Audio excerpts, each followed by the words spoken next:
Olá galera, vamos aqui uma aula do canal Professor Alisson Santos. Nós vamos começar aqui uma série de aulas sobre gestão pública. Essas aulas podem servir para vocês, alunos de economia, administração, contabilidade e áreas afins, e também pode servir para aquelas pessoas que estão preparando-se para concursos públicos. Vão ser aulas completas, nós não vamos estar abordando resumos, para que vocês possam estar depois comprando a aula completa. Não é esse o intuito. Todas as aulas vão ser disponibilizadas de forma integral, só que nós vamos dividir os vídeos em torno de 20 minutos cada vídeo. Vamos estar realizando exercícios sobre os temas também, de provas de concurso passado, tudo para que você possa ter o melhor possível o aprendizado, ok? Vamos lá? Para quem está assistindo a primeira vez a minha aula, eu sou economista, formado pela UFMT, sou mestre em economia, também formado pela UFMT, e graduando em matemática também pela Universidade Federal de Mato Grosso. Leciono aulas há mais ou menos um período de 4 anos, em várias faculdades aqui em Cuiabá, e estou agora disponibilizando essas aulas para que possam ajudar aquelas pessoas que estão estudando para concurso. Ok? Vamos lá? Vamos fazer uma introdução bem simples ao conceito de gestão pública.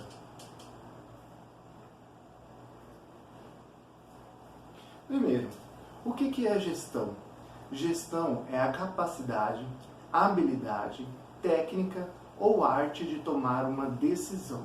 Ou seja, um gestor vai estar à frente de decisões que ele terá que tomar, decisões estas no âmbito público, para melhorar a qualidade de vida da população.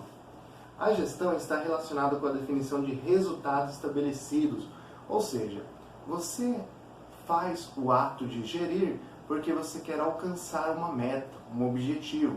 São duas coisas diferentes que nós vamos estudar exatamente nesta aula, a diferença entre meta e objetivo. A gerência tem o objetivo de alcançar a eficiência, eficácia e efetividade no serviço público. Mas o que são esses 3 termos que caem muito em prova? Vamos lá. A eficiência é você utilizar da melhor forma possível os recursos que você tem disponível. Por exemplo, você está trabalhando em uma obra pública e você tem 20 mil reais para gastar naquela obra pública. Você utiliza da melhor forma possível aqueles 20 mil reais que você tem. Isso não garante que você vai atingir o objetivo.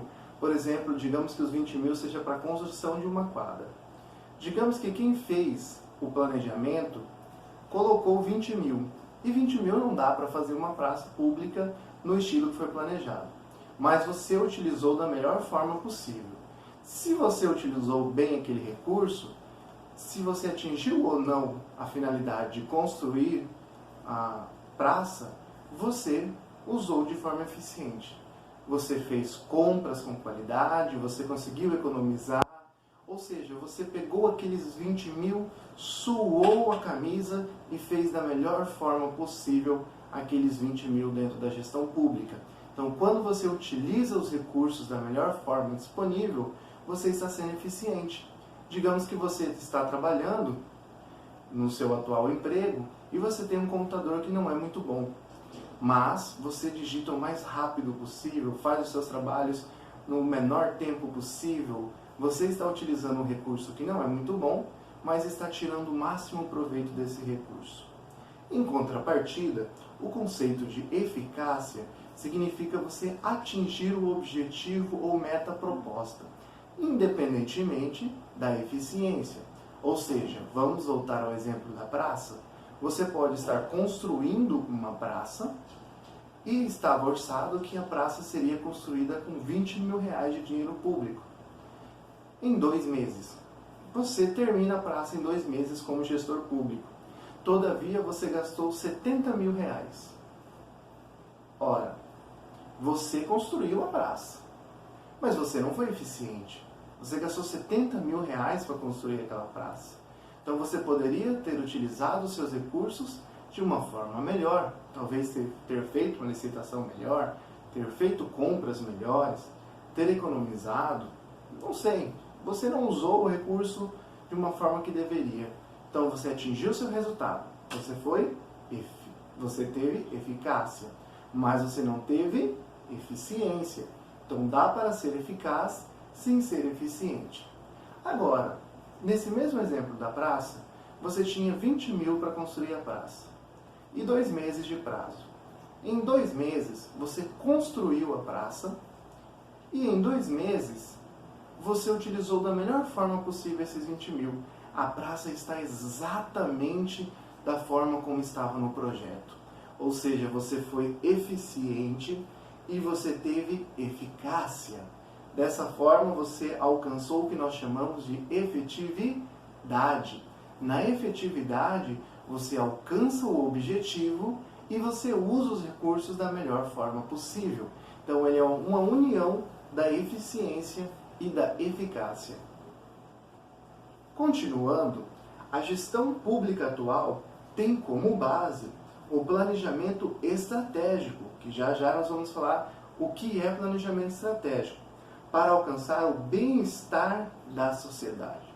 Essa parte eu quero que vocês foquem bem, porque a gestão pública, seja ela em qualquer tipo de política pública que você esteja fazendo, uma política econômica, uma política social, uma política para minorias, uma política de infraestrutura, toda política pública, ela tem o foco do bem-estar social.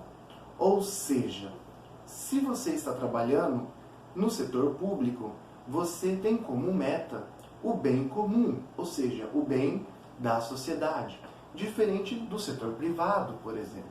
No setor privado, o que é uma empresa? Uma empresa é uma organização de pessoas e materiais que produzem um produto ou serviço útil para a sociedade e, neste processo, obtém lucro.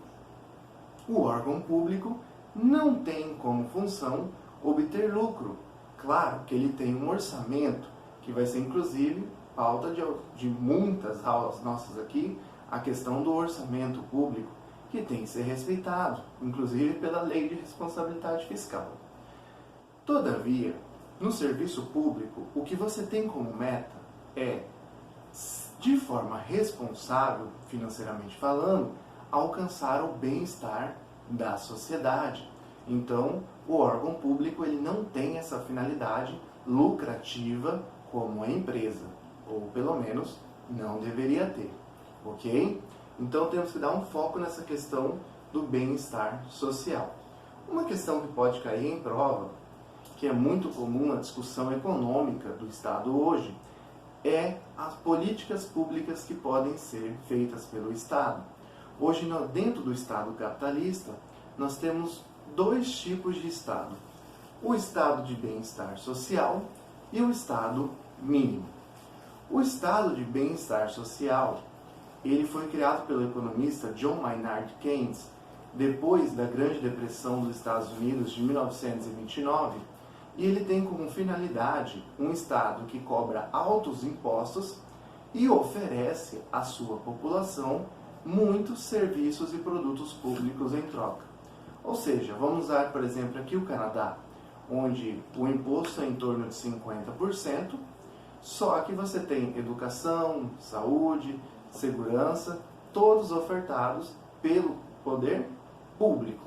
Então, no bem-estar social, você tem uma carga tributária alta, mas você tem o retorno em serviços públicos. Então, os serviços essenciais são disponibilizados pelo governo, ok?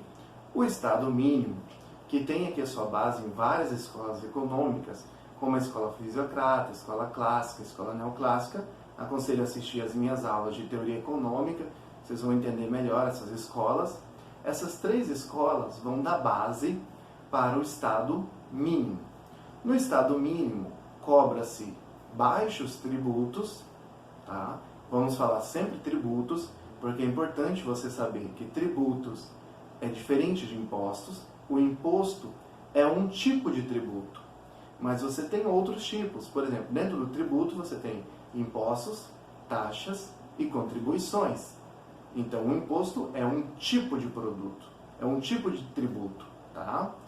Dentro dos tributos, o Estado mínimo cobra pouco, ou seja, a taxa de impostos, contribuições e os impostos serão baixos. Todavia, o Estado oferta pouco serviço, porque a ideia do Estado mínimo é o seguinte: o governo cobra pouco imposto seu, deixa o dinheiro na mão das empresas e das pessoas, assim as pessoas e empresas decidem o que elas vão fazer com o dinheiro.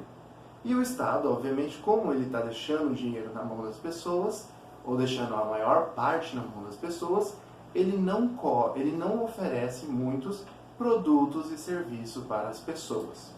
Ok? Então, um Estado mínimo, pouco imposto, pouca contribuição do governo em serviços e produtos públicos. Isso acontece, por exemplo, nos Estados Unidos, onde você tem a saúde privada, onde você tem todas as universidades praticamente são privadas, você tem iluminação pública, não é pública na verdade, ela é cobrada por empresas de energia, a mesma coisa a água. Então você tem poucos serviços ofertados pelo poder público. Em compensação, obviamente, os Estados Unidos têm uma carga tributária muito baixa. O problema é que no Brasil, quando você pensa, nós temos uma carga tributária em torno de 39%. Porém, nós não temos um retorno muito grande.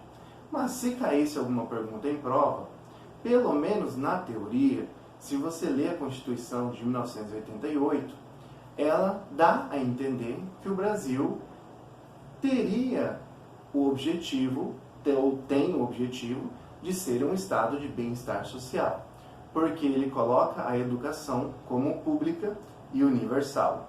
Ele coloca a saúde como pública e universal. E ele coloca o setor privado, na educação e na saúde, como complementares ao que será ofertado pelo poder público. Então pode-se dizer que a nossa Constituição de 1988, ela coloca o Brasil como um estado de bem-estar social. Até por isso, talvez, que nós tenhamos uma taxa tributária tão grande.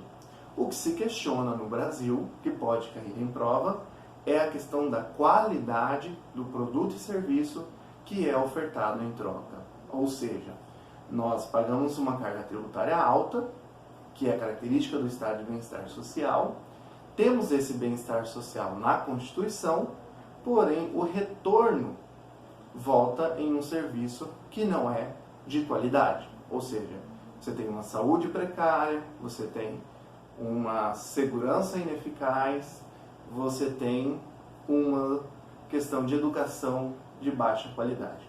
Tá? Essa é a questão que pode ser abordada. Saindo dessa questão do estado de bem-estar social e do estado mínimo, vamos abordar a questão do planejamento. Porque nós falamos lá atrás que o ato de gerir está ligado a ter um planejamento estratégico no serviço público.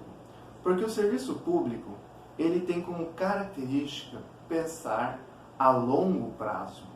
Claro, as empresas também pensam a longo prazo, mas as empresas nem sempre fazem um planejamento tão longo quanto é feito do Estado.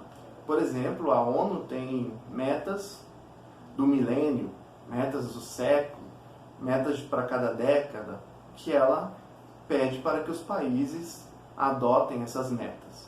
Ou seja, podemos dizer que dentro do Estado você tem uma característica muito mais forte de planejamento a longo prazo. Isso porque uma empresa, ela pode ir à falência ou não. Um Estado, a gente pelo menos não espera, né, que um país chegue a ir à falência, né, e deixe de existir. Embora na história, alguns países, alguns impérios, né, deixaram de existir, foram dominados por outros, mas não se espera que isso ocorra ainda mais nos tempos modernos.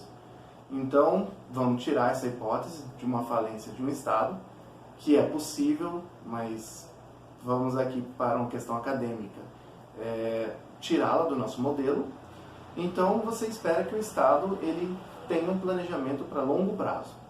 E aí quando eu falo Estado, é importante você entender a diferença entre Estado e governo, caso isso caia na sua prova.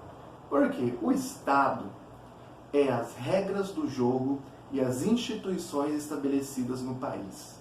Ou seja, quando nós falamos Estado, nós temos que falar o Estado brasileiro ou o Estado da Argentina. Quando estamos falando de governo, estamos falando de uma gestão específica. Por exemplo, a gestão Fernando Henrique Cardoso, a gestão Lula, a gestão Dilma ou a gestão Macri na Argentina. Então a gestão, ela está dizendo uma específica administração, enquanto o Estado, ele é algo mais duradouro. Por ser algo mais duradouro, o Estado tem como característica fazer um planejamento de longo prazo. E o planejamento de longo prazo é o planejamento estratégico. Bom, então primeira característica, você sabe que o planejamento estratégico, que é o foco da administração pública, ele é um planejamento de longo prazo. Outras características do planejamento estratégico. Ele é mais generalizado. E aí por que ele é mais generalizado? Por que ele tem menos informações? Ele tem menos informações porque imagina que você queira fazer um planejamento para a educação brasileira para os próximos 100 anos. Daqui 100 anos você quer erradicar o analfabetismo e você quer que metade da população brasileira tenha nível técnico ou nível superior. Ok, você consegue estabelecer os seus objetivos e metas. Mas você não consegue estabelecer muitos detalhes porque você está falando de 100 anos. Em 100 anos, muita coisa pode mudar. Então, quando você trata de um tempo muito grande, seu nível de detalhamento ele é inversamente proporcional. Ou seja, no planejamento estratégico, que é feito para o longo prazo, você não consegue ter um nível de detalhamento muito grande nas informações. Outra característica importante do planejamento estratégico é que no planejamento estratégico você avalia o órgão público conectado com todas as questões sociais. Ou seja, você está fazendo, por exemplo, o planejamento estratégico da Secretaria de Saúde do seu município. Lá você não vai avaliar apenas as questões de saúde, você vai fazer toda uma análise externa de como é a educação no município, de como é a segurança no município, de como é a coleta de lixo no município, e você vai relacionar essas questões externas, até então a saúde, como elas impactam na saúde. Então o planejamento estratégico, ele é mais genérico na questão de detalhes, na meta e do objetivo, porém ele é mais complexo no tamanho do alcance dele. Porque se você está fazendo o planejamento da saúde, você avalia a saúde e os outros órgãos públicos relacionados com a saúde, até mesmo o fator cultural, por exemplo. O planejamento estratégico, ele é o primeiro planejamento que você faz. Tanto que quando você segue a ordem dos instrumentos de planejamento e orçamento, os primeiros que você faz são os planos diretores, é o PPA, ou seja, são aqueles instrumentos de 20 anos, de 10 anos, de 4 anos, tá? Então você sempre começa pelo planejamento de longo prazo, porque é no planejamento de longo prazo que vai falar o que você quer fazer no médio e no curto prazo. Ou seja, o planejamento de longo prazo, ele orienta o planejamento de médio e curto prazo. Então o planejamento estratégico, ele vai orientar o planejamento tático, que é o que vem em seguida. O planejamento tático, ele é feito para o médio prazo, vamos dizer aí 1 ano, 2 anos, 6 meses, tá? Ele é um planejamento tático, ele é mais detalhado, porque notem, eu diminuí o tempo. Se eu diminuir o tempo, eu tenho mais previsibilidade sobre o que vai acontecer. Tendo mais previsibilidade, eu posso fazer o quê? Ter mais detalhes no meu planejamento e no meu orçamento público. Então, o planejamento tático ele é mais detalhado. Depois que você fizer o planejamento tático, você vai fazer o planejamento operacional.